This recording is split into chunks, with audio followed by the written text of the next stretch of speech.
পৃথিবীতে মানুষ তিনটি পদ্ধতিতে মানুষের জন্ম হয়েছে। কয়টি পদ্ধতি? কয়টি? তিনটি। এক নাম্বার, মা বাবা ছাড়া। আল্লাহ রাব্বুল আলামিন মা বাবা ছাড়া সৃষ্টি করলেন কাকে? আদম আলাইহিস সালামকে। আরেকটা পদ্ধতিতে আল্লাহ পাক রাব্বুল আলামিন মানুষের সৃষ্টি করলেন যে বাবা ছাড়া, শুধু মায়ের পেট থেকে। তিনি হলেন হযরত ঈসা রুহুল্লাহ। কি নাম? ঈসা রুহুল্লাহ। ঈসা রুহুল্লাহর বাবার নাম কি? বাবা নাই। মায়ের নাম কি? মারিয়াম। মারিয়াম আলাইহিস সালাতু ওয়াস সালামের আলোচনা আমাদের সামনে আসছে। এই আল্লাহ পাক রব্বুল আলামিন, আমরা যে পৃথিবীতে আছি এবং পুরাটা পৃথিবীতে এখন মানুষ আর মানুষ, এখন মঙ্গল গ্রহে গিয়া ওই জায়গায় জায়গা জমি কিনার প্ল্যান চলতেছে। এক সময় এমনও হবে মানুষে মানুষে কামড়াকামড়ি শুরু হয়ে যাবে, যেটা আমাদের দেশে কোনো কোনো সময় ঘটে। ইতিহাসে পাওয়া যায় যে শ্রীলঙ্কায় একটা পাহাড় আছে, পাহাড়ের নাম হলো অ্যাডামস পিক। কি নাম? পা সোজা করে বসতে হবে। হ্যাঁ, অ্যাডামস পিক একটি পাহাড় আছে। ওই পাহাড়ে আদম আলাইহিস সালামের পায়ের ছাপ আছে। এখানে দেখা যায় খ্রিস্টানেরাও যায়, মুসলমানেরাও যায়, বৌদ্ধরাও যায়, হিন্দুরাও যায়। প্রত্যেকেই প্রত্যেকের জায়গা থেকে মনে করে ইনি পৃথিবীর প্রথম মানুষ, এই পাহাড়টা বরকতময়, এখানে গিয়া প্রত্যেকে প্রত্যেকের ধর্ম অনুযায়ী ইবাদত বন্দেগী করে। আদম আলাইহিস সালাম প্রতি মাসে 3টা করে রোজা রাখতে শুরু করলেন। কয়টা? 3টা। প্রত্যেক চন্দ্র মাসের 13, 14, 15। আপনারা বলেন কোন কোন দিন? এই 3 দিন রোজা রাখা শুরু করলেন কে? আদম। এই রোজার স্টার্ট এখান থেকে, রমজানুল মুবারকের যে আমরা রোজা রাখছি, এই রোজার স্টার্ট করেছেন আদম আলাইহিস সালাম প্রতি আরবি মাসের কয় দিন? কোন কোন তারিখ? এই 13, 14, 15 রোজাকে আইয়ামে বীদ বলা হয়, যাকে বাংলায় লেখা হয় আইয়ামে বীজ। তো শব্দের উচ্চারণ হলো আইয়ামে বীদ। তাইলে বোঝা গেল আদম আলাইহিস সালামের রোজা ছিল। নূহ আলাইহিস সালাম রোজা রাখতেন পুরা বছর, পুরা বছর তিনি রোজা রাখতেন। শুধুমাত্র ঈদুল ফিতর আর ঈদুল আজহার দিন ছাড়া বাকি সব দিন তিনি রোজা রাখতেন। ইবনে আব্বাস বলেন যে নবীজি হিজরত করে মদিনায় যাওয়ার পর দেখলেন যে ইহুদিরা একটা দিন রোজা রাখে।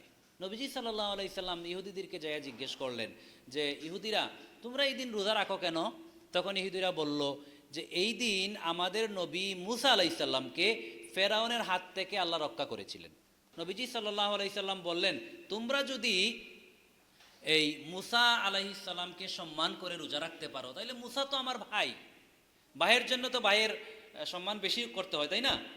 মুসা তো আমার ভাই, তোমরা যদি মুসাকে সম্মান করে রোজা রাখো, তাহলে এই দিনকে আমিও রোজা রাখলাম। নবীজি সাল্লাল্লাহু আলাইহি সাল্লাম বলেন, ইহুদিরা যেহেতু একদিন রোজা রাখে, তোমরা ইহুদিদের থেকে ব্যতিক্রম করে রাখো, তোমরা 2 দিন রাখো। আশুরার দিন একটা, এর আগের দিন একটা, অথবা আশুরার দিন একটা, এর পরের দিন একটা রাখতে হবে। কয়টা? 2টা। তাইলে বোঝা গেল নবীজি ইসলাম হিজরত করার পর যখন রমজানের রোজা ফরজ হয়নি, তখন গিয়া পাইলেন রোজা। ওযকুর ফিল কিতাবি মারইয়াম ইযিন তাবাদাত মিন আহলিহা মাকানান শারকিয়্যা। আল্লাহ রাব্বুল আলামিন বলেন, স্মরণ করো যখন মরিয়ম তার পরিবার থেকে আলাদা নির্জনে আশ্রয় নিয়েছিল। ওয়াহুজ্জি ইলাইকি বিজিযইন নাখলাতি, তুমি তোমার ঠিক পাশে দেখো খেজুর গাছ আছে, ওইটাতে দৌড়ে একটু নাড়াচাড়া করো। বড়ই গাছ চিনেন তো? বড়ই গাছ, বড়ই পাকলে লাড়া দিলে পড়ে না? আম গাছে লাড়া দিলে পড়ে না? আল্লাহ রাব্বুল আলামিন বললেন যে তুমি কি করো, তুমি আলহামদুলিল্লাহ ইলেকট্রিসিটি আসছে, তুমি কি করো, তুমি নাড়া দেও। কোথায়? খেজুর গাছে। যদি তুমি নাড়া দেও তাহলে দেখবা এই গাছ থেকে তরতাজা খেজুর পড়বে। কি পড়বে? খেজুর পড়বে। তখন তিনি কি করলেন? নাড়া দিলেন, খেজুর পড়লো, তিনি খেলেন। তারপরে আল্লাহ রাব্বুল আলামিন বললেন, ফাকুলি ওয়াশরাবি ওয়াকাররি আইনা, তুমি খাও এবং পান করো। যে এরা যখন তোমাকে দাওয়া করে মারতে আসবে, ওই এলাকার মানুষ যখন মারতে আসবে, তখন তুমি তাদের সাথে কোনো কথা বলবে না। কি বলবে না? কথা বলবে না। তুমি কি করবে? বলবে নাযারতু লির-রহমানি সাওমা, আমি তো রোজা রাখছি।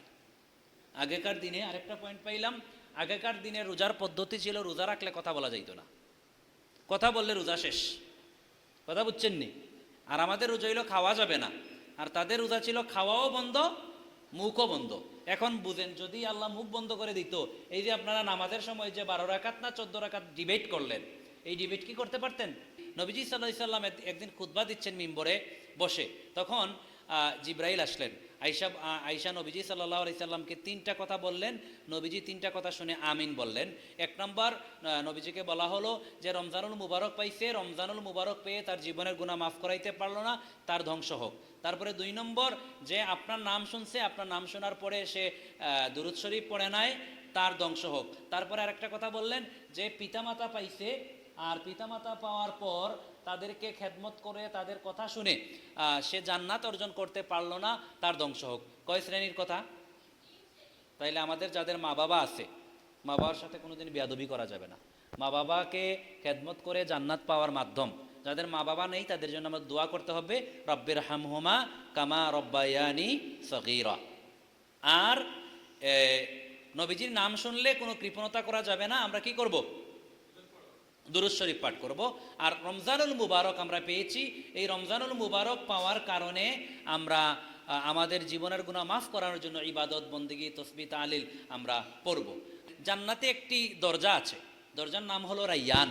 দরজার নাম কি? রাইয়ান। এই রাইয়ান নামক যে দরজা, এই দরজাটা দিয়ে কেউ প্রবেশ করবে না, কেউ প্রবেশ করবে না।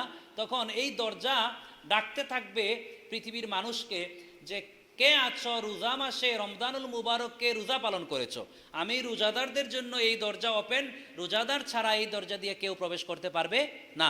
এই রাইয়ান